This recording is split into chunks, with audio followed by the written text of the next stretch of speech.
네, 우리가 구약의 예루살렘 성전, 지금도 여전히 성전을 다시 건축하고자 하는 사람들이 있어요. 유대인뿐만 아니라 또 그것을 막 어떠한 세대주의 론자라 하는데, 종말론자 뭐 여러 가지 이렇게 있는데, 이런 사람들은 예루살렘 성전이 다시 세워져야 된다, 이걸 주장하는 사람들이 있어요. 근데 제가 그런 얘기 들으면 결국은 제가 지난주 중에 말씀드렸던 것처럼 성전은 더 이상 하나님이 세우기를 원하지 않는다는 거예요. 하나님의 뜻은 눈에 보여지는 건물 성전은 세워지는 걸 원하지 않는데, 근데 다시 사람들은 건물 성전을 자꾸 세우려고 하는 것이죠. 세울 필요가 없거든요. 왜냐하면은 구약의 건물, 예루살렘 성전, 솔로몬이든 스룹바벨이든 그리고 뭐죠? 헤롯 성전이든 그 다음에 생겨질 성전, 이건 하나님의 뜻이 아니라는 것이죠. 하나님의 뜻이 아니고, 왜? 그 성전은 어떤 성전이냐? 그 건물 성전은 예수라는 성전에 대한 모형이라는 거예요. 모델하우스 같은 거죠. 미래에 어떠한 성전이 있을 건데, 일단 눈에 보여지는 성전의 모습을 통해서 이런 성전이라는 게 있다. 하나님의 성전 제도에 대한 부분들을 얘기하시는데, 처음부터 예수가 나타나가지고 내가 성전이다, 그러면은 모르잖아요. 여러분도 그냥 건축 분양할 때 모던하우스 견본 주택이 있지 않습니까? 그걸 보면서 이런 식으로 이루어지는구나, 거기서 의미를 따올 수 있는 것처럼. 그래서 건물 성전은, 예루살렘 성전은 예수님에 대한, 예수 성전에 대한 모형이다 라는 것들을 여러분이 인식을 하시기를 원합니다. 그래서 진짜 성전이 예수다. 그리고 그 예수님이 우리가 예수님을 모시게 되어지면, 내 안에 예수님이 계시면 그것이 내가 성전이 되는 것이죠. 그래서 지난번에 에스겔 성전 그 모형들을 여러분이 보셨겠지만은, 성전에는 단순하게 성전 부지도 있잖아요. 성전 부지, 성전 벽도 있고 거기에 뜰도 있고 여러 가지 다 안에 있는 성소와 지성소만 얘기하는 것이 아니라, 그리고 굳이 얘기하자면 성소와 지성소가 주님이라면 그 주변에 있는 부속 건물들은 우리가 되지 않겠느냐, 우리도 성전의 일부다라고 볼 수가 있겠죠. 이제 그런 개념으로 여러분 생각하시면 좀 이해가 되지 않을까 생각이 듭니다. 이제 그렇게 되어지는데도 불구하고 여전히 우리 주변에 그런 시도들이 있어요.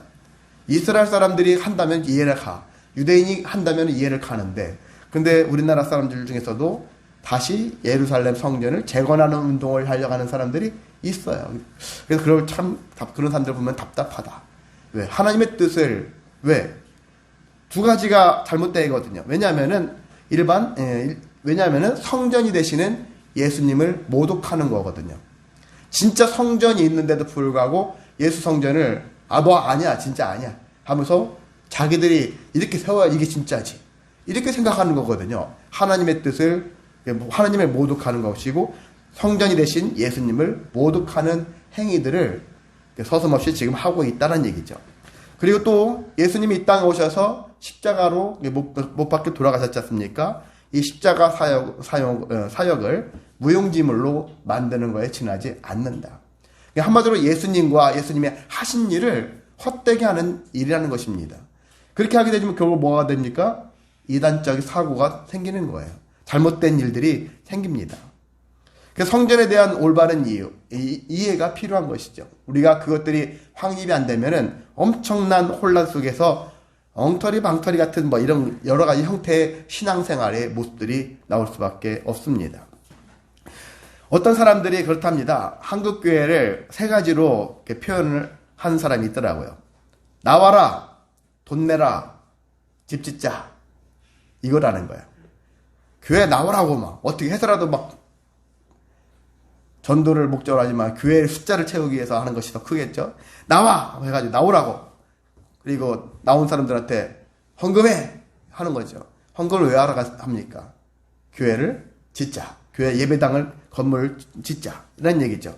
그래서 나와라, 돈 내라, 집 짓자가 이게 한국교회의 지금까지의 이 모습이라고 할 수 있다고 그렇게 요약을 한다면서 비꼬았다는 얘기가 있는데, 그렇습니다. 우리나라가 처음에 들어왔을 때는 그렇게 나쁘지는 않았다는 얘기해요. 예전에 100여 년 전에 왔었을 때만 해도 한국에서는 교회, 우리가 알고 있는 그런 성전 이런 것이 없었고 회당이라는 말을 썼대. 정말 여러분들 그 신약 성경 보면 예수님이 회당에서 말씀을 하잖아요. 회당이라고 하잖아요. 교회당, 예배당, 회당, 이 회당이라는 개념으로 용어를 썼다가 하는데 이것이 쭉 회당으로 썼다가 60년대, 70년대 교회가 회당이란 말에서 예배당이라는 용어로 바뀌어지기 시작했다는 거예요. 예배당으로. 예배를 드리는 곳이다. 예배당이다. 그때까지는 예배당이로 썼다는 얘기죠. 그런데 그 60년대, 70년대에서 넘어가서 80년대로 가면서 무슨 일이 생겼냐면은 우리 교회, 우리나라에 엄청난 대형 교회가 하나가 탄생했죠. 예, 이 방송으로 나갈 수 있으니까, 어느 교회 좀 뭐 할 수 있으니까. 여러분 다 아는 그런 교회예요. 그 교회가, 엄청 커지면서 그 교회에서 급성장하면서 그 예배당을 그때부터 성전이다라는 말로 바꿨던 거예요. 성전. 그러면서 그 교회가, 대형 교회가, 초대형 교회가 성전 하니까 그 이후부터 모든 교회들이 서로가 다 그 용어를 따오는 거예요. 그래서 흔히 말해서 뭐나 다 하잖아요. 다 아무나 성전. 그리고 나중에 건물을 짓고서 입당 예배 아니면 뭐 헌당 예배 갈 때 성전 다 무슨 성전이라고 하냐. 성전. 성전이란 말을 막 갖다가 붙이는데 생각도 없이 막 갖다 붙이는 거예요.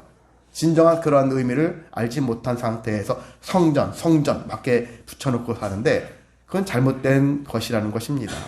이러면서 성전이라는 말들이 우리나라 전체적으로 다 급속히 퍼지면서 어떤 현상이 발생하냐면은 교회가 성전, 건물 중심의 그 모습으로 건물 중심의 성장주의에 빠지게 되었다는 것입니다.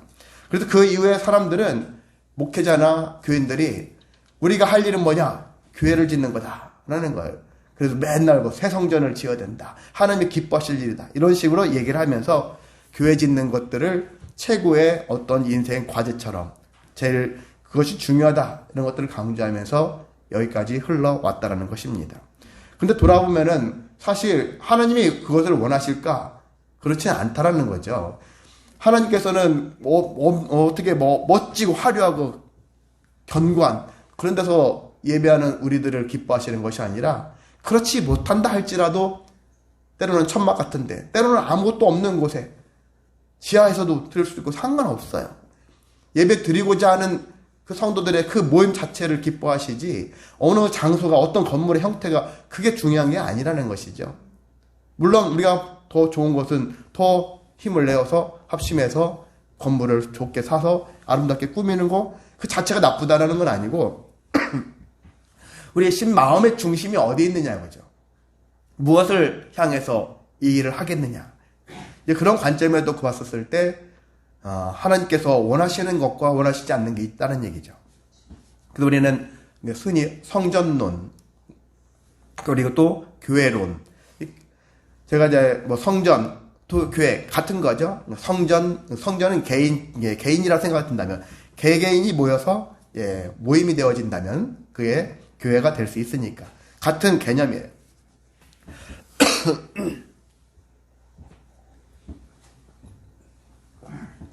제가 아직 목이 완전치 않아가지고요.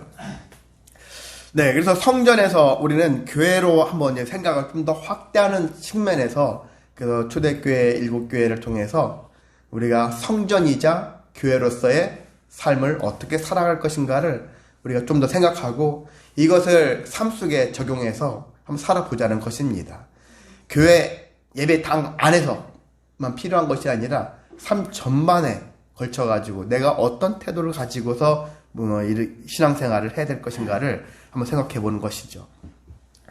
그래서 우리는 성전에서 교회로서 교회로 더 생각을 확대해서 해야 되는데 그렇습니다. 교회라는 것은 무엇일까? 주님 안에서 주님과 한 몸을 이루는 성전들의 모임, 성도들의 모임이 교회라고 할 수 있고요.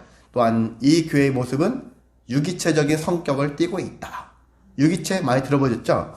유기체가 있는데 유기체라는 말도 약간 이제 반대급부의 말은 조직체예요. 유기체와 조직체라는 게 있는데 유기체라는 것은 살아있는 생명체를 얘기하고 있어요.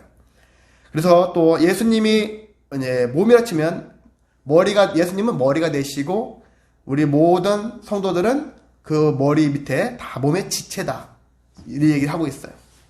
어떤 사람은 심장이다, 어떤 사람은 손가락이다, 어떤 사람은 내장이고 뭐 이렇게 다 구성을 이룬다는 얘기죠. 그래서 여기는 중요도가 없다라는 거예요. 뭐는 중요하고 뭐는 안 중요하고 그런 게 없다.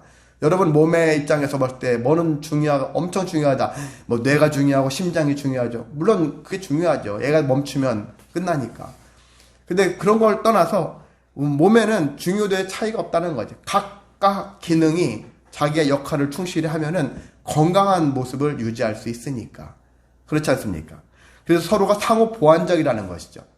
그래서 손가락 다치면 혼자만 아픕니까? 온몸이 아파하죠. 그렇죠? 그리고 성도가 한 사람이 힘들어하면 우리 모두가 그걸로 인해서 힘들어하고. 이렇게 유기체적인 모습은 서로가 동질된 마음을 가질 수 있어요. 너만 아프지 뭐 난 안 아파. 이런 게 아니에요. 각각이 아니라 서로가 같이 힘들어하고. 여러분 가족들도 그래서 유기체예요. 가족들. 남편이 아프면 아내가 가족들 전체가 힘들죠. 막 아빠가 아프대. 막 괜히 근심스럽고 걱정도 되죠. 이게 유기체니까 가능한 거예요.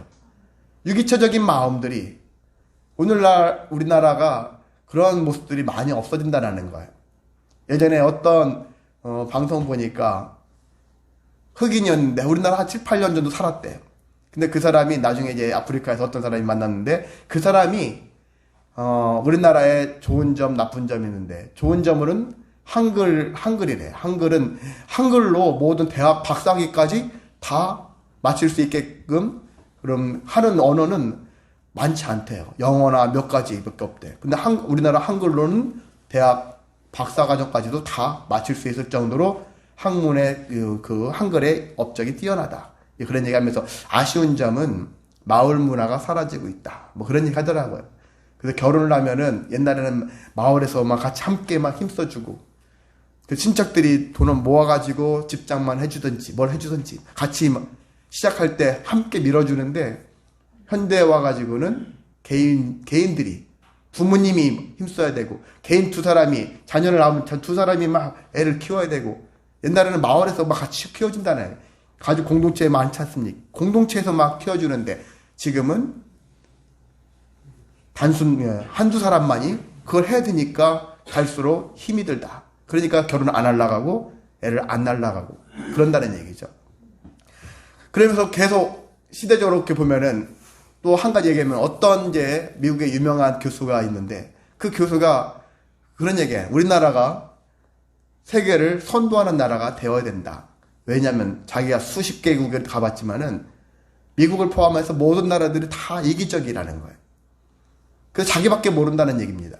근데 한국민들을 보니까 한국민들의 문화를 보면은 그걸 남들 비교하는 특성도 있지만 한편으로는 남들을 배려하는 것에서 출발하는 그런 문화가 있기 때문에 세계가 개인주의를 가면 세계가 망하는 길로 가는데 한국이 앞장서가지고 리더가 되어야 된다. 왜? 한국은 자기만 먹고 떨어지는 나라가 아니라 다른 나라 어떻게 하면 잘 조화를 이룰까 그런 마음을 가진 민족들이기 때문에 근데 한편으로는 한국이 우리나라가 가면 갈수록 세계화처럼 그 물결에 그 개인주의가 계속해서 많아진다는 얘기죠. 그러다 보니까 유기적인 그런 형태가 아니라 자꾸 조직체의 그런 모습을 띠고 있고 개인주의의 모습을 띠고 있으면서 좋았던 장점들이 많이 사라져가고 있다 하면서 안타까워하는 일들이 있다는 것입니다. 자, 반대로 조직체라는 것은 뭐냐면은 생명이 일단 없는 거죠. 우리가 무기물 하잖아요. 무기물 같은 경우는 칼슘이나 철 뭐 이런 것들 망간 얘네들은 오래돼도 썩지 않지 않습니까? 생명이 아예 없으니까. 은사 사역이 이루어지지 않는다는 거죠. 각 사람은 다 은사가 있잖아요. 자기 기질, 성격 이런 것도 다 포함해서 이 은사들이 있는데 안 이루어져요. 너는 너, 나는 나. 서로가 유기적으로 뭉치지 않아요. 함께 합력해 선을 이루려고 하는 그런 마음이 없다는 얘기죠. 그래서 나만 잘하면 돼. 이런 마음을 이것이 좋은 뜻이 아니라 나쁜 쪽으로 그냥 저 사람이 아프면 아픔이고 나는 뭐 나만 좋으면 돼. 이런 마음이죠. 그래서 혼자만 비대해진 모습을 한다는 거죠. 사람으로 친다면 이 팔뚝에 나 혼자만 열심히 운동해가지고 자기 혼자만 뽀빠이처럼 막 알통 근육 엄청 여기만 강하죠. 나머지는 다 빈약한데 마치 이와 같이 불균형을 가지고 있는데 자기만 건강하다 생각하는 거죠. 근데 조직체가 따로따로 노는데 유기체라면은 이게 건강하지 않을 수 있다는 얘기죠. 그 재생산을 기피한다는 것입니다. 그래, 우리가 여기서 머물지 말고 다시 재생산하자. 건강한 사람이 자녀를 낳을 수 있는 거 알죠? 모든 여자들은 다 애를 낳을 수 있는 게 아니거든요. 건강하지 못하면 사실 애를 못 낳아요. 애가 생기지 않아요. 건강하지 못한 여자는 사실 출산을 못 하거든요. 그런 것처럼 건강해야지 재생산이 계속 이루어질 수 있는데, 조직체의 특징은 또 서열화가 되어 있다는 거죠. 서열화, 계급화. 그래서 교회 내에서도 계급적인 거, 목사가 제일 높고, 그 다음 뭐 장로가 그 다음이고, 뭐 권사가 그 다음이고, 이런 서열화대처럼 이렇게 해주는 건데, 그런 게 없는 거예요. 만약에 교회가 우리 하늘도 소망교회라면은, 우리가 목사나 성도나 같은 매 한 가지예요. 각각 직분에 따라서 역할을 하는 것이니까. 그 위치를 존중해주는 것 뿐이에요. 저 사람이 제일 높은 사람이야. 그렇게 생각하면 안 된다라는 얘기죠. 그런 입장에서 우리가 서야 돼. 상호 보완적인 입장에 서야 되는데, 보이지 않게 계급화, 서열화되어져 있는 그런 교회들이 많다라는 것입니다. 그런 교회는 조직체예요. 유기체가 아니라는 거예요. 근데 교회의 특성은 유기체가 되어야 한다는 것입니다. 예수님이 우리 안에 들어오심으로 성전이 되어지면서 나 혼자만이 아니라 이거 모임이 생겼을 때 이 공동체가 자연스럽게 주님이 내 안에 계시면 유기체가 될 수밖에 없거든요. 이건 내가 안 하고 싶어도 유기체가 될 수밖에 없습니다. 그런데도 불구하고 유기체의 특성이 아닌 조직체가 드러났다면은 주님이 내 안에 계시지 않을 수 있는 가능성이 크다라는 것입니다. 그래서 우리는 돌아봐야 되는 거예요. 내 자신이 정말 조직체로 살아가고 있는가, 유기체의 역할을 감당하고 있는가, 이것들을 돌아봐야 하는 것입니다. 흔히 교회는 예배, 교육, 봉사, 교제, 섬김, 여러 가지 이런 것들, 다양한 기능들이 있거든요.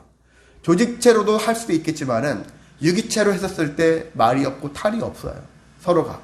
조직체로 하면은 시끄러워요. 많은 교회들이 많은 다툼이 있죠. 교회가 왜 그 다툼이 왜 생길까? 조직체로서 일을 하니까 그래요. 유기체로 일을 하게 되어지면은 서로가 보완하면서 저 사람이 저 하는데 부족하네, 저기 힘이 딸리네, 그래 우리가 도와주자, 이렇게 해서 함께 하거든요. 그렇지 않으면 제 잘못되는 것이 쌤통이고 내가 능력이 커지니까 좋아 보이고, 이런 여러 가지 형태가 나타나는데, 가끔 저한테 엄청 친하지는 않지만 어떤 분들이 가끔 메시지가 와요. 기도해달라. 자기가 어떤 사역을 하는데 막 교회에서 너무나 힘들대. 어떤 사람 너무나 힘들게 한대. 저 사람 잘리게 해주세요. 그걸 막 기도하더라고요. 그런 거 기도해달라고 저한테 보는데, 참 기도의 내용도 좀 그렇다. 그런 것들이 의외 주변에 많다라는 것입니다. 왜? 유기체가 아닌 조직체로서의 교회의 모습들이 많이 있기 때문에 그런 현상이 발생한다는 것입니다. 그래서 우리는 오늘 제가 말씀드린 것처럼 초대교회 7교회, 사실 여기 7교회 에베소, 서머나, 버가모, 두아디라, 사데, 빌라델비아, 라오디게아, 이 교회는 지금의 터키 있잖아요. 터키라고 하면 안 되죠. 키르키에, 예. 터키라는 것을 터키는 안 좋은 뜻을 갖고 있으니까, 그래서 트르키에라고 하는데, 트르키에 지역에 있는 교회들이에요. 그리고 트르키에 지역에 있는 교회들인데, 요한이 이 계시록을 통해서 7교회를 통해서, 이것은 과거에 있던 교회이기도 하지만 우리에게 미래적 교회의 모습을, 우리가 장단점들을 얘기하면서 우리에게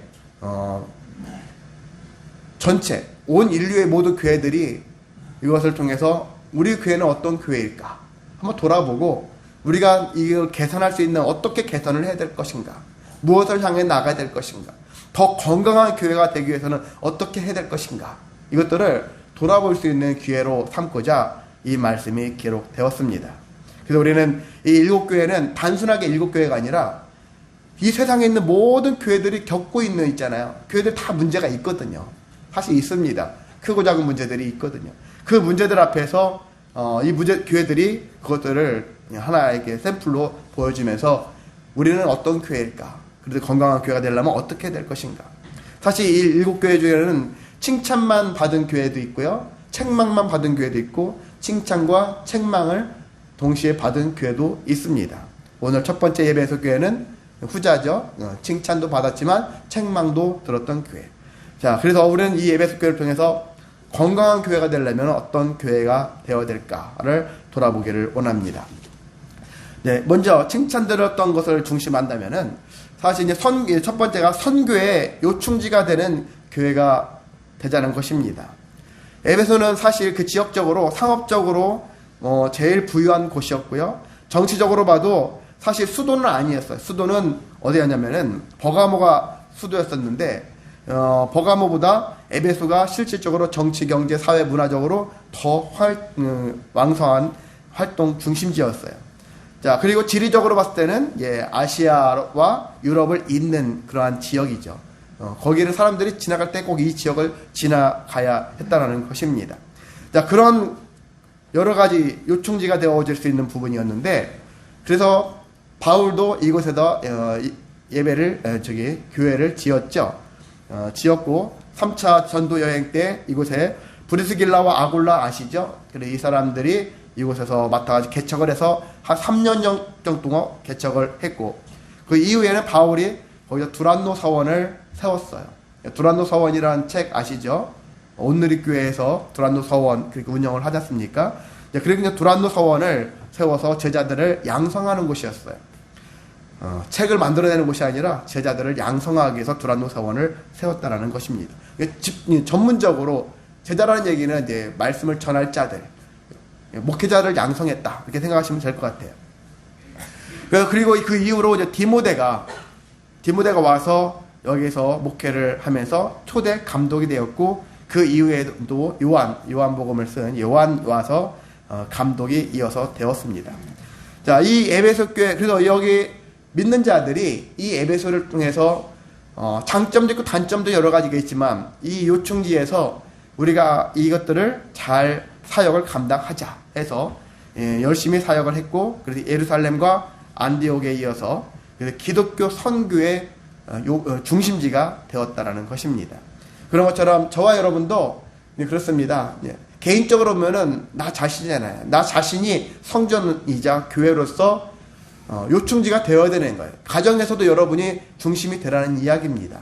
나를 비롯해서 내 남편, 내 아내, 내 자녀, 내 부모, 형제들이 구원의 길로 갈 수 있게 나를 여기 요충지가 되어지는 것처럼 그렇게 사용해달라고 기도하시고, 또한 교회로 보면 우리가 교회다 여기 하늘도 소망교회를 통해서 또한 여기 예전에 어떤 큰 교회를 담임하신 목사님이 우리 교회 위치가 좋지는 않다, 그렇게 교회를 옮겼으면 좋겠다라고 의견을 내시긴 했지만은 그렇습니다. 어떻게 하면 우리는 지리적으로 여러 가지로 좋지는 않은 그런 환경에 처한 건 맞긴 하지만은 그럼에도 그건 중요하지 않다. 우리가 살아있는 우리가 유기체가 더 이것들을 사명을 감당하면은 우리가 요충지가 될 수 있다는 얘기죠. 그래서 우리가 더욱더 힘을 내어서 그래, 내가 믿음의 요충지로서 선교의 요충지로서의 삶을 살아내자, 이런 마음을 가지고 여러분이 임하시기를 소망합니다. 두 번째는 분별력 있는 교회가 되어야 한다는 것입니다. 분별력, 우리가 분별력을 갖춰야 한다는 거 제가 몇 번 계속해서 강조를 하고 있는데 이게 너무나도 중요합니다. 사실 정치를 봐도 그렇죠. 사실 사람들이 뭐 보수니 진보니 뭔지도 모르고 그냥 우리가 어떤 당을 보고서 무조건 보수, 무슨 진보 이런 식으로 하는데 그게 중요한, 사실 우리가 제대로 된 걸 모르거든요. 여러분 민주주의가 솔직히 아십니까? 공산주의 아니면은 사회주의 제대로 알고서 막 얘기하십니까? 그런 얘기 몰라요. 모르면서 다른 사람들 하는 거 보면서 무조건 뭐는 나빠, 뭐는 좋아 이렇게 얘기하거든요. 그런데 그런 것들을 생각 없이 막 남들이 하니까 우리도 같이 따라가면서 하는 것처럼 분별 없이 생각하고 판단하고 쉽게 그냥 결정을 내리는 것이 우리의 모습인데, 신앙도 마찬가지예요. 신앙생활도 그냥 대충 듣고서 대충 생각하면서 이것이 맞다고 우기고 그 길로 가는 사람들이 주변에 많습니다. 사단이 우리에게 어떻게 오고 있냐면요, 광명의 천사로 가장해서 우리에게 오고 있다 라고 얘기하고 있습니다. 광명의 천사, 빛이 나는 천사로, 나한테 지금 이 사람이 천사로 왔다고 생각하는 거예요. 근데 알고 봤더니 천사가 아닌 거예요. 천사인 줄 알았는데 천사가 아니었던 거예요. 악마였어요. 마귀였어요. 우리는 그렇게 많이 속이는 그런 삶 속에서 살고 있는데, 그래서 교회가 그 일에 힘써야 되는 거예요. 분별할 수 있는 능력을 갖춰야 하는 것입니다. 교회는 반드시 분별력이 있어야 돼. 모든 성도, 누구만 있으면 되는 것이 아니라 모든 성도가 최소한의 분별력을 갖추고 있어야 된다. 참과 거짓은 분별할 수 있는 능력, 그 능력을 갖춰야 하는 것입니다. 에베소 교회는 분별력이 있는 교회였다라는 것입니다. 그들은 교회 안에 있는 이단들, 그리고 세상 것들을, 이것들을 잘 분별해내서 잘못된 것들은 쫓아내버렸어요. 그걸 드러냈고 이건 잘못된 겁니다. 그래서 사람들을 하여금 거기에 미혹되지 않게, 유혹에 빠지지 않도록 그렇게 했다라는 것입니다. 그리고 거짓된 가르침을 행하는 자들도 그들 거짓된 것이라는 것들을 드러내므로 인해서 거기에 미혹되지 않도록 그렇게 강조했고, 그래서 그렇게 드러냄을 통해 가지고 거기에 빠지지 않도록. 그래서 한 예를 들었죠. 6절에 보면은 니골라당이라는 게 있어요. 니골라당의 행위를 내가 미워한다. 그렇게 주님이 말씀하셨는데요. 니골라라는 것은 원래 초대교회 나중에 보면은 7집사를 안수해서 세웠지 않습니까? 그 7집사 중에 한 사람이 니골라예요. 빌립 집사도 있고 여러 가지 스데반 집사 들어보셨잖아요. 그때 당시에 니골라라는 사람도 세워졌는데 거기에서 따온 건지 아니면 그 사람의 해설을 통해서 그 사람을 따르는 무리들이 있었던 건지는 잘 모르겠지만은 당파를 이뤘다는 얘기인데, 그럼 이 사람의 당파를 이뤘는데 무슨 행위를 했길래 주님이 미워하셨을까? 그래서 우리가 그 이름에서 유추할 수가 있어요. 니골라는요 두 가지가 섞여 있어요. 하나는 니골 플러스 라예요. 니골라. 니골이란 뜻은요 정복한다, 아니면 그 이외에 있다 라는 뜻을 갖고 있고요. 라라는 것은 백성, 서민 이런 뜻을 갖고 있어요. 그래서 이것은 평신도라는 뜻을 갖고 있는데, 이것을 합쳐가지고 설명하면은 백성 이외에 있다 그런 뜻을 갖고 있어요. 한마디로 서열화시킨 거죠. 너희보다 우리가 위야, 너희보다 우리가 더 훌륭해, 이런 생각을 가진 사람들의 모임이라는 것입니다. 그래서 평신도보다 더 위에 있다. 그 뭐예요? 흔히 교회 안에서 보면, 예배당 안에서 보면 성직자, 우리는 성직자다, 이런 식으로 해서 자기 자신들을 높여가는 이런 사람들이 존재했다라는 것입니다. 원래 성경상을 보면은 교회는 목사와 집사가 두 가지 직분만 있거든요. 원래가 아시잖아요. 목사와 집사. 성경에는 장로도 나오고 감독도 나오지만 감독이나 장로는 목사를 다른 지칭해, 당시로서는. 그래서 목사와 집사 두 부류밖에 없었는데, 그 이후에 교회 안에 여러 가지 많은 계단들을 만들어내죠. 우리 전도사도 있고 강도사도 있고 수많은 게 있어요. 그리고 권사도 있고 간사도 있고, 교회 요즘은 당회장이란 말, 옛날 당회장이지만 지금은 또 다른 위임 목사니 수많은 직책들을 많이 교회에서 양산해 내고 있습니다. 가톨릭도 있죠. 교황, 사제, 주교 이렇게 해가지고 여러 가지 직책들을 만들어 내고 있는데, 바로 이와 같이 이런 것들을 만들어 내는 거예요. 그러면서 너희보단 우리가 차원이 다른 사람들이다 라는 식으로 해서 그걸 통해서 당을 만들어내는 사람들이 존재했다라는 것입니다. 그래서 이것은 주님이 기뻐하지 않는다라는 거거든요. 그렇다고 우리 여러분이 지금 장로 되신 분 계시고 권사님 되시는데 부끄럽고 전혀 그런 건 아니에요. 그런 의미는 아니니까. 중요한 것은 직분을 나누더라도 나누는 자체가 문제가 아니라 이것이 서열화가 되어지면 안 된다는 얘기죠. 각각 이렇게 되어졌지만은 그것을 통해서 유기체의 모습을 가지고 하면은 좋아요. 그것도 상관없습니다. 그 자체가 중요하지 않아요. 저는 그 목회자 세습이라 하잖아요. 세습은 절대 나쁘다라고 보지는 않거든요. 세습할 수도 있어요. 사실 아들 목회자가 아버지 목사보다 더 나을 수도 있거든요. 반드시 아들은 나쁘다, 안 좋다, 그건 아니지 않습니까? 더 좋은 목회자가 나올 수도 있거든요. 그런 것이니까 무조건 세습은 잘못되고 나빴다, 했다, 그렇게 할 건 아니고, 각각 정말 거기에 맞는 목회자의 자세, 태도를 갖고 있는가, 실력을 갖고 있는가, 그게 더 중요한 것이니까 그걸 봐야 되는 것인데, 자꾸 겉에 드러난 것만 가지고 판단하지 말자는 것입니다. 자, 그래서 여기에 이렇게 성직자 계급을 만들어서 평신도들을 지배하려고 하는 이 무리, 이 행태를 주님은 싫어하신다, 미워하신다, 그렇게 하고 있습니다. 그래서 그것을 저도 미워합니다. 그래서 여러분과 함께 제가 어떤 목회자로서의 어떤 뭐 특별 의식을 가지고 그런 특권을 가지고 대하려고 하는 마음은 없습니다. 그런 마음이 아니라 서로가 주님 안에서 한 마음을 가지고 유기체의 모습을 가지고 상호 보완적인 그러한 역할을 해내가는 것이 가장 이상적이고 주님이 원하시는 그림이니까 우리는 그 그림대로 되어가는 것이 가장 중요하다라는 것입니다. 자, 그래서 우리는 왜 이 사람들이 이런 것들을 왜 만들어낼까? 사람들에게는 이런 마음이 있어요. 마음의 이익을 채워가려고 하는 마음이 있죠. 내가 이 일을 통해서 나에게 유익이 될 게 뭘까? 이익을 찾으려고 이권을 만들어내는 거죠. 이것을 통해서 어떤 이득을 만들어내기에 그런 마음을 품은 사람들이 세상에 많이 있지 않습니까? 그런 마음을 가진 사람들이 교회를 왔어요. 그리고 그 안에서 이권을 만들어내는 거예요. 하나님이 기뻐하시지 않는데 교회에서 어떤 이익을 창출하는 일이 맞습니까? 맞는 일입니까? 흔히 상업행위하는 게 맞겠습니까? 그러지 말아야 되는 것인데 이런 일들을 하는 거예요. 그것도 누가? 성직자 계급들이 이것들을 주도적으로 하는 거죠. 그래서 교황 같은 경우도 그런 거예요.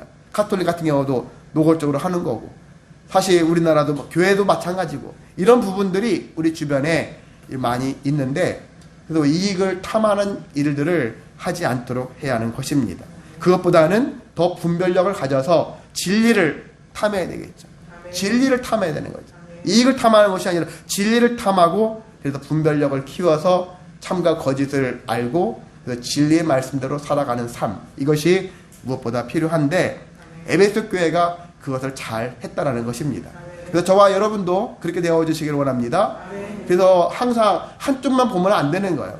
여러분도 정치권을 본다면 한쪽만 한쪽 편에서 보지 마시고 양편을 다 보세요.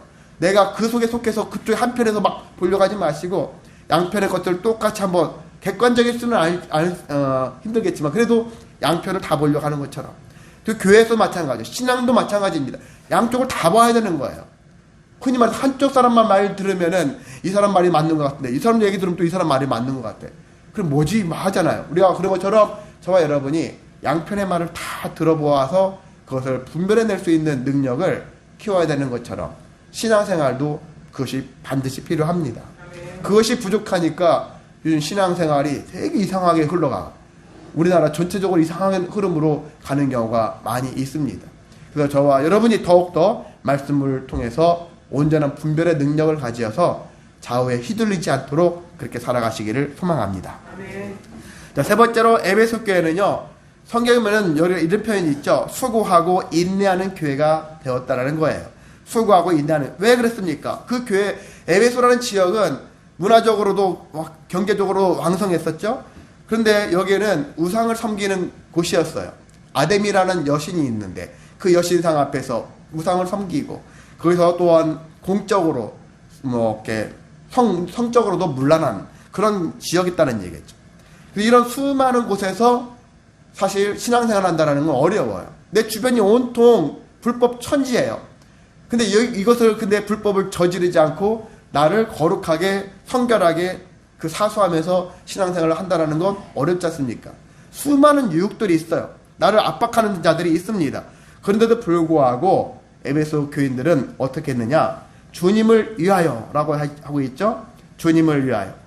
3절에 보면은 내가 참고 내 이름을 위하여. 내 이름이 누굽니까? 예수님을 위하여. 예수님의 이름을 걸고 아까 예수님의 사람 하는 것처럼 예수님의 이름을 걸고 참고 견디고 게으르지 않았다. 참 에베소 교인들의 성실했던 것을 볼 수 있죠. 이렇게 살아왔다라는 것입니다. 왜? 이렇게 왜 했을까? 진리를 거스르지 않고 잘못된 것에 빠지지 않기 위해서 분별해내기 위해서 계속해서 힘쓰다 보니까 주님을 위해서 참고 견디고 게으르지 않을 수 있는 그리고 수고하고 인내하는 교회가 되었다는 것입니다. 저와 여러분도 그러한 인생 되시기를 원합니다. 수많은 힘든 일들이 분명히 있는데 우리가 미혹되어서 거기에 또 압박을 받아서 거기에 넘어가지 마시고 끝까지 수고하고 인내하고 참고 견디고 게으르지 않는 인생으로 살아가시기를 소망합니다. 자, 그런데 책망만 있는 것이 아니라 칭찬만 있는 것이 아니라 책망도 있었다겠죠. 딱 한 가지 책망을 하십니다. 그것이 무엇이냐? 4절에 있죠. 너를 책망할 것이 있나니 너의 처음 사랑을 버렸느니라. 사실 첫사랑을 버렸다. 처음 사랑을 버렸다. 첫사랑의 뜨거움이 아까 찬양했었잖아요. 첫사랑의 뜨거움. 주님을 만났을 때 구원의 감격에 막 눈물을 흘렸었던 나의 것들이 어느새 눈물이 말라버렸어요. 근데 이유가 있어요. 왜 말랐을까? 진리를 너무 사수하느라고. 이단자들이 계속 주변에 있고, 그리고 세상 것들이 막 주변에 있으니까 이것들을 우리 정신 차려야 돼? 하면서, 조금만 안 좋은 것들만 들어오게만 해봐라. 단칼에 쳐내버릴 거야. 이런 막 마음을 가지고서 대하는 거야. 이것이 한 번, 두 번, 세 번, 10번, 100번, 1000번 쌓여봐요. 그럼 어떻게 됩니까? 사랑이라는 것이 없어져요. 그리고 정의의 사도가 되는 거예요. 불법만 보이면 다 쳐버리고 싶어요. 이런 마음만 드는 거예요. 그래서 사랑은 사라지고 어떤 분노만 커지는 거예요. 분노만 왕성해지는 거예요. 근데 이게 제가 말씀을 준비하면서 제가 부끄럽더라고요. 제가 사실 최근 예전부터 제가 원래 기질적으로도 약간 이런 성향도 있지만은 최근에 몇 년 사이에 이 우리나라 한국 교회나 그리고 각 교회들이나 돌아가는 형태를 보면서 여러 가지 이런 것들을 제가 진리를 사수해야 되겠다. 그 진리의 옹호자가 돼야 되겠다. 그래서 진리를 엄청 마음속으로 강조했고 또한 여러분한테도 강조를 해왔거든요. 그러다 보니까 정말 진리하다 보니까 사랑이 좀 메말라가고 있지는 않을까. 물론 뭐 어떤 드라마나 어떤 장면, 좀 감동스러운 장면을 보면 예전보다 눈물은 더 많이 흘리기는 하지만요. 그래도 옛날보다 좀 사랑의 행위가 좀 더 식은 것 같다. 그런 생각이 들더라고요. 바로 이렇습니다. 이건 어쩔 수 없는 거예요. 진리를 너무 강조하면 상대적으로 사랑이 조금 왜소해질 수밖에 없습니다. 이러한 형태가 취하게 되는데 에베소 교회가 그랬던 거예요. 하나님의 공의를 너무 강조한 나머지 그것이 사랑까지 이어지지 못했다는 거예요. 처음 받았던 사랑이 감격이 사라지니까 내게 안에 사랑이 사라지니까 다른 사람한테 줄 사랑이 없는 거예요. 다른 사람한테 주님의 사랑을 전할 수가 없는 거예요. 사람을 의심하는 거예요. 어떤 사람이 와요. 저 사람 보면은 저 사람이 신천지에서 왔을까? 어디서 왔을까? 요즘에 우리 한국 교회들이 외부인들이 오면은 의심부터 한다는 거죠. 하나님이 보내셨는가 보다가 아니라 우리 교회를 혼란스럽게 할 이단자가 온 거 아니야? 이런 마음으로 의심하면서 받아들이는 거예요. 이런 마음들이 솔직히 우리에게 있습니다. 주변에 많이 널려 있습니다. 그렇게 안 반가워하더라. 목사님들 얘기 들어보면은 새로운 성도들이 오는 것에 대해서 반가워하지 않는 거예요. 근데 이러한 마음들이 왜 그렇습니까? 너무 세상이 혼탁하니까 나도 모르게 벽을 치는 거예요. 이런 마음들이 있는데 그냥 그렇게 하지 않았으면 한다는 얘기입니다. 요한일서 4장 21절에 보면은요, 우리가 이 계명을 주께 받았나니 하나님을 사랑하는 자는 또한 그 형제를 사랑하느니라 라는 말씀이 있거든요. 공의도 커져야 되지만 한편으로 사랑도 커져야 된다. 우리는 있잖아요. 신앙생활은 양대산맥이라는 게 많아요. 양대산맥. 부활만 강조하는 교회가 있고 십자가만 강조하는 교회가 있는데 무엇이 최고냐, 무엇이 중요하냐 할 때 서로 막 싸워요. 근데 저는 십자가도 중요하고 부활도 중요합니다. 십자가와 부활이 축을 이루어야지 됩니다.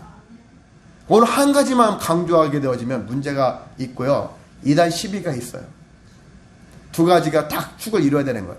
하나님도 성품, 공의 하나님, 그래도 문제가 되는 거예요. 또 사랑의 하나님만 강조해도 안 되는 거고, 공의와 사랑의 하나님, 이 두 가지 축이 하나님을 이룰 수 있는 우리를 향한 모습이거든요. 하나님 우리를 공의를 보시면서 사랑으로 덮어 가시는 거예요. 그 사이에서 우리가 할 수 있는 것은 뭡니까? 공의와 사랑 사이에 우리는 하나님께 죄 용서함을 구하는 거예요. 예수님을 나의 하나님으로 믿는 거예요. 이렇게 했을 때 공의가 해결되어지고 그리고 사랑으로 주님의 사랑을 힘입어 살아갈 수 있는 것입니다. 이런 것들을 통해서 살아가야 되는데 우리는 뭐 하나만, 세상에서도 어떤 하나만 잘하면 돼 그러잖아요. 그래서 사람들에게 어떤 전문가가 되기를 원하는데 목회자들한테 어떤 전문가를 자꾸 요구하려고 하는, 그래서 이것으로 막 유명해지고 이런 건데 그건 잘못될 수 있어요. 뭐 하나만 강조하는 것은 잘못된 거예요. 정말 하나님의 세계를 편협되게 만들 수 있는 것이라고 할 수 있는 것입니다. 그래서 저와 여러분은 말씀 속에서 하나님이 어떤 분이신가, 양단의 모든 것들을 다 볼 수 있는 힘, 그런 힘을 여러분이 가지시기를 소망합니다. 자, 이런데 이 사람들은 그래서 에베소 교회에 왜 처음 사랑을 버렸는가, 이것을 진단해 보면 오늘 우리 모습들까지 함께 진단해 본다면은 인생을 너무 치열하게 산다는 거예요. 지금 제가 서두에 말씀드렸었죠. 멀리 내다보지 못하면 가까운데 근심이 있다라는 그러한 이야기를 생각한다면은 이 너무 치열한 거예요. 지금 오늘 이루어지지 않으면 늘 자기를 극단적인 배수진을 치면서 인생을 사는 것과 같은 삶을 사는 거예요. 이거 안 되면 안 되는 거예요. 이건 반드시 돼야 되는 거예요. 막 이와 같은 마음을 가지고 살아가는 사람들이 있지 않습니까? 이렇게 치열한 인생을 살아가는 사람 결과는 주님께 책망받을 수 있다는 얘기죠. 특히 신앙생활도 마찬가지입니다. 너무 치열하게 할 건 없어요. 하나님께서 우리에게 공의로 사랑으로 은혜를 베풀어 주시는 하나님이라는 것들을 알았을 때 우리가 이것을 어떻게 될 것이냐. 그래서 주님께서는 이 에베소 교회에서 처방이 뭐냐면은 너희가 생각해라, 회개하라, 처음 행위를 가져라. 다 같은 얘기예요. 한마디로 회개하라는 얘기죠. 정말 회개하라는 얘기인데, 회개하는데 어떻게 회개해야 되냐? 너희가 세상과 이단과 싸우는 것은 잘한 일이다. 그런데 싸우는 태도, 싸우는 자세, 이런 방식, 이것들을 생각할 때 저들을 싸워서 우리가 이길 거야. 이것만 생각하지 어떤 식으로 싸울 것이냐에 대해서는 에베소 교회가 간과한 게 있는데, 바로 주님은 사랑으로 싸우라는 거예요. 사랑으로 싸워라. 싸우되 사랑으로 싸워라. 이것을 흔히 예전에 한참 여러분한테 강조했었죠. 악을 선으로 대하라 라는 거예요. 그게 사랑으로 싸우는 거예요. 저 사람이 악하게 막 나와. 그래도 똑같이 악하게 하지 말고, 눈은 눈, 이는 이, 이런 개념으로 반응을 보이지 마시고 우리는 사랑으로 싸우리라. 악을 선으로 싸우리라. 이런 자세로 하라는 것입니다. 그렇게 해서 이겨야 되는 것이죠. 지면 안 되는 거예요. 이겨야 됩니다. 악을 선으로 이겨야 되는 거예요. 악이 있는데 선으로 갔는데 내가 졌어. 그건 내 선이 이상한 거예요. 이상한 선인 거죠. 잘못된 선의로 대할 수 있었던 것이죠. 제대로 된 선이었다면, 나의 선이었다면 질 수 있지만 내 안에 계신 주님의 선을 가지고서 그 사명을 감당하면은 이길 수가 있다는 얘기죠. 성전도 얘기했죠. 성전. 예. 나 자신은 성전이 될 수는 없어요. 내 안에 주님이 계셨을 때 성전이지. 주님 때문에 내가 무너지지 않는다. 나 자신은 무너질 수 있어도 주님이 계시면 안 무너진다는 하는 것처럼 주님의 선을 가지고 싸우면은 우리가 이길 수가 있는 것이죠. 근데 이긴다라는 방식도 마찬가지입니다. 여러분은 저 사람을 완전히 짓밟아가지고 내가 막 대승을 이루었다, 이런 마음을 가지고 생각하시겠지만은, 여기 신약적 사고방식의 승리는 어떤 거냐면은 살아냈다 하는 거예요. 버텨냈다. 오늘도 버텼다. 오늘도 견뎌냈다. 약간 수동적인 의미가 크죠? 우리는 승리를 여기서부터 맛봐야 되는 거예요. 완전히 짓밟아서 아주 대승을 이뤘을 때만 승리라는 생각을 버려야 되는 것이고, 오늘도 내가 승리했어 했었을 때는 오늘도 내가 견뎠어. 오늘도 내가 살아냈어. 수많은 힘든 일이 있었음에도 불구하고 견뎠어. 오늘 교회 못 나올 상황인데도 불구하고 내가 열심히 교회에 나왔어. 이것도 살아내는 거고, 견딘 거고, 버틴 거고. 이러한 승리를 우리가 계속 체험을 해야 하는 것입니다. 완벽한 대승을 할 때까지 기다리는 것이 아니라 그 작은 승리가 쌓여서 대승을 이룰 수 있는 것이니까, 최후의 승리를 이룰 수 있는 것이니까 여러분이 오늘도 견디시고 버티시고 살아내시기를 소망합니다. 이렇게 하게 되어졌을 때 어떻게 합니까? 이기는 자는 생명나무의 과실을 먹을 수가 있다. 영생을 얻을 수 있다. 그런 얘기 하잖아요. 그래서 말씀을 마치겠습니다. 우리가 에베소 교회의 모습을 통해서 과연 나는 어떤 지금 현실에 처하고 있는가? 너무 삶 속에서 치열한 인생을 살고 있죠? 대부분 그렇습니다. 우리가 대부분 다 치열하게 살고 있어요.